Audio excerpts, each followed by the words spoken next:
Hello and welcome to the Court Report. I'm Keith Schweigert, joined by LMP boys basketball writer John Walk, and we're talking about the Lancaster Lebanon League tournament, which continues with the semifinals tonight, weather permitting.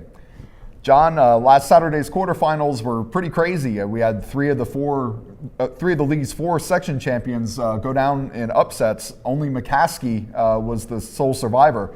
Tell us a little bit about what happened.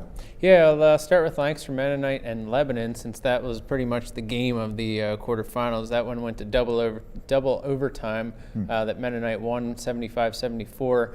Mennonite had a huge first half. Lebanon came back, overcame a 13-point first half deficit, tied it up, went in overtime. And overtime, Mennonite pretty much won at the line, 14 of 18 in both overtime periods. And in the second overtime period, I believe they forced 6 Lebanon turnovers, so that ended up winning it there. Conestoga Valley beat Lancaster Catholic 54-48. We said last week that would probably end up being the defensive game of all 4 quarterfinal games, and it turned out to be that way. It was close the whole way, and Connor Whitaker won it at the line for CV in those final couple minutes. McCaskey and Elko was the game I picked to go out to because I thought Elko had a chance to pull the upset. That was the top 2 offenses in the whole league all year, and Elko looked shell-shocked right out of the gate and stayed that way the whole time. McCaskey won 71-55. McCaskey notably stepped up tremendously on defense. That's one of the 2 Cedar Crest games, and the game against Elko is the best defense McCaskey has played all year. So you got to keep that in mind moving forward. And then the last game, Cedar Crest won 59 over Lampeter Strasburg 52, only the second loss all year for LS. Keith, you were out at that game, so maybe you'd be a better judge on what happened there. Well, yeah, sure. I mean, it was my first opportunity to see both teams. I came away impressed with both of them. I really do think that if they can play at that level, moving forward into leagues for Cedar Crest and then, of course, districts for both teams, I really think they can make some noise. And I thought initially LS had a little bit of trouble with Cedar Crest's speed, their athleticism. They looked a step slow for most of the first half. They were down 7 points at halftime, but you could just tell in the second half they kind of flipped the switch. And I even tweeted early on, it really looks like LS is warming to the task here. And they did. A lot of lead changes in the second half. LS tied the game late. They were actually up a basket or 2 in the game's closing minutes, but it just seemed like every time they made a run, Evan Horn for Cedar Crest had an answer, whether he was hitting a shot himself or setting up one of his teammates. He set up Isaiah Trimble a couple times. He had a really nice assist on what turned out to be the basket that put Cedar Crest ahead for good. They were able to solve it away at the foul line, then down the stretch, but it just seemed like LS had no answer for him. But that said, great game. It was a fun atmosphere at Lampeter Strasburg's gym. Both student sections were well represented there. Very loud atmosphere. A lot of fun to watch.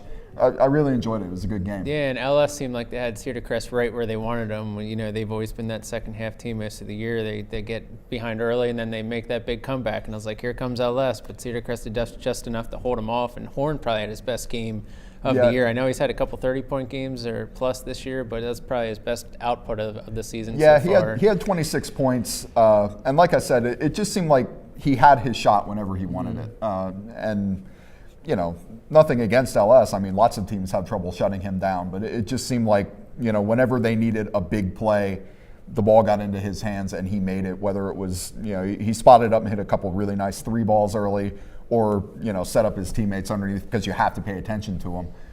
Like I said, it was a really good game. So now we're on to the semifinals. We've got McCaskey going up against Conestoga Valley and Mennonite squaring off against Cedar Crest in those matchups. How do you see them playing out? Yeah, and Conestoga Valley, they last reached the title game in 2009, and McCaskey last won the LL title in 2013. So both of these teams kind of playing for something there, obviously. These 2 teams actually met in last year's LL semifinals, which McCaskey won 59-51. And by the way, CV and McCaskey, not only are they meeting in the LL semifinals, but they're also scheduled to meet in the first round of the District 3 Quad A tournament next week.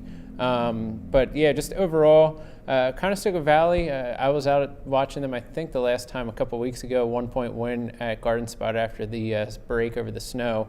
And Coach Brad Herr told me then that CV has yet to play its best basketball. The main thing that had been holding them back most of the season was that they were struggling on defense.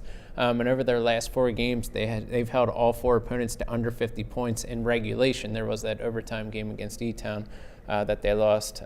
But overall, I think CV's playing well on defense, and they're going to have to do that again.